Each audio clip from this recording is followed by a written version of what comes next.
De la Somme, François Ruffin, vous l'avez entendu du côté du Rassemblement national, ce sont des millions de Français à qui on veut enlever la possibilité de choisir une candidate pour la présidentielle. Qu'est-ce que vous répondez ? D'abord, on va remettre les pendules à l'heure. Marine Le Pen et ses 20 complices ne sont pas victimes, ils sont coupables. Et ils sont coupables de quoi? Ils sont coupables d'avoir fourni des emplois fictifs à la sœur de Marine Le Pen, à la belle-sœur de Marine Le Pen, au chauffeur de Marine Le Pen, au majordome du père de Marine Le Pen, aux compagnons de Marine Le Pen. Et ce n'est pas des emplois fictifs au SMIC, c'est 5 000 € pour un mi-temps. C'est 10 000 € pour un temps plein fictif avec des primes de Noël pour des emplois fictifs. Donc à hauteur de 4 millions d'euros au total. Je voudrais ajouter quand même aussi que Marine Le Pen, c'est elle qui était la plus vindicative sur cette question-là. Quand on l'interrogeait, elle disait quand allons-nous mettre en place l'inéligibilité à vie? Elle réclamait l'inéligibilité à vie pour tous les élus condamnés à l'occasion de leur mandat. C'est bien le cas de Marine Le Pen. Elle le réclamait à vie, là, elle a 5 ans. Elle dit réclamer aussi, les Français en ont marre qu'il y ait des affaires, ils en ont marre des élus qui détournent l'argent. Marine Le Pen, toujours. Et je veux dire que le Rassemblement national est un récidiviste, puisqu'il a été déjà condamné pour recel d'abus de biens sociaux. J'avais fait, moi, une carte il y a quelques années qui montrait comment ils utilisaient les sociétés écrans sur à peu près tous les continents. On avait des fonds qui partaient évidemment des banques russes et émiraties, qui allaient à Singapour, qui partaient pour les îles Vierges, qui revenait à Hong Kong.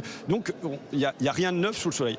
Et voilà. On entend beaucoup, pardon François Ruffin, on entend beaucoup de prudence du côté de vos anciens collègues de la France Insoumise. Je cite Jean-Luc Mélenchon notamment qui disait la décision de destituer un élu devrait revenir au peuple. Il a tort de dire ça ? Écoutez, je ne suis plus à la France Insoumise, donc vous les interrogerez à ce sujet. Moi, je dis avec clarté que notre République réclame de la probité. Et de la probité sur tous les bancs. Parce que Marine Le Pen aurait raison de dire il n'y a pas que nous qui avons les mains salies, il y a aussi Nicolas Sarkozy, ancien président de la République, qui se balade aujourd'hui avec un bracelet électronique, qui là, on le voit, est en train d'être jugé en ce moment pour avoir distribué des valises et billets venus quand même de la Libye de Kadhafi. On a Alexis Kohler, qui est le grand maître, l'ancien grand maître des affaires auprès d'Emmanuel Macron, qui lui aussi est mis en examen. On a 26 ministres de la Macronie qui sont pris dans des affaires politiques et judiciaires. On a Transparency International qui dit qu'aujourd'hui, la France dégringole dans le classement de la corruption. Donc on a, au-delà de Marine Le Pen, et ça c'est vrai, on a un souci général de la fusion, de la confusion dans notre pays entre l'argent et l'État, entre l'argent et la politique. Et donc, il nous faut aujourd'hui une grande loi. Il nous faut une grande loi de séparation de l'État et de l'argent. Une grande loi de séparation de la politique et de l'argent que nous n'avons pas.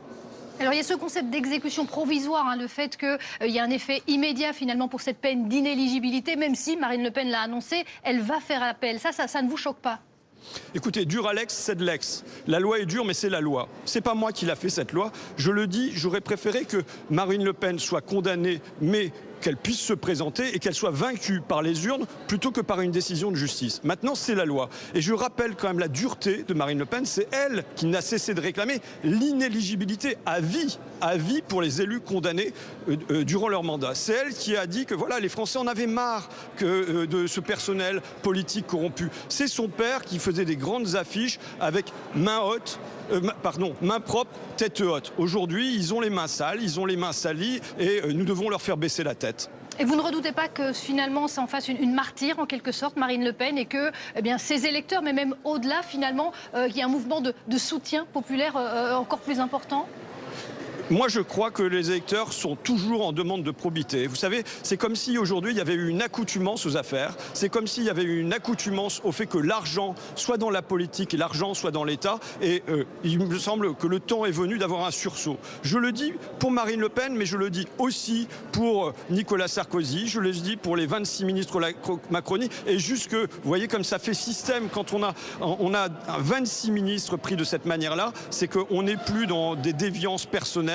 On n'est plus dans une malchance, on n'est plus dans des coïncidences, on est dans un système. Et un système qui aujourd'hui s'est verrouillé d'en haut, puisqu'on a comme président du Conseil constitutionnel Richard Ferrand, qui lui-même a été pris dans des combines, qui n'a pas été jugé sur le fond parce qu'il y a eu prescription, mais enfin qui a aussi fait bénéficier sa femme, son fils, sa fille. Donc on a là il faut bien voir qu'au-delà du cas de Marine Le Pen, c'est tout un système autour de ça.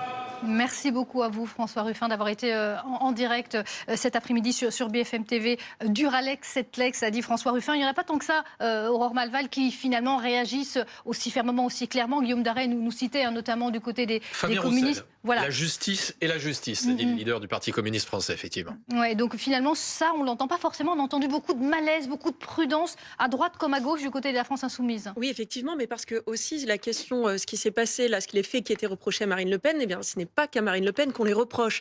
Donc ce sera assez intéressant de voir effectivement ce que dira, par exemple, François Bayrou, parce que le MoDem, son parti, a été accusé des mêmes faits et condamné. Alors François Bayrou a été relaxé parce qu'il n'a pas pu être prouvé justement qu'il était au courant de ce système. Et en plus, il y a un appel, mais et les sommes sont moindres parce que aussi la période est moins importante. Et puis on a appris récemment, à la fin du mois de mars, qu'il y avait aussi une procédure de l'Office des fraudes contre Jean-Luc Mélenchon pour à peu près les mêmes faits, c'est-à-dire l'utilisation de ces fameux assistants parlementaires.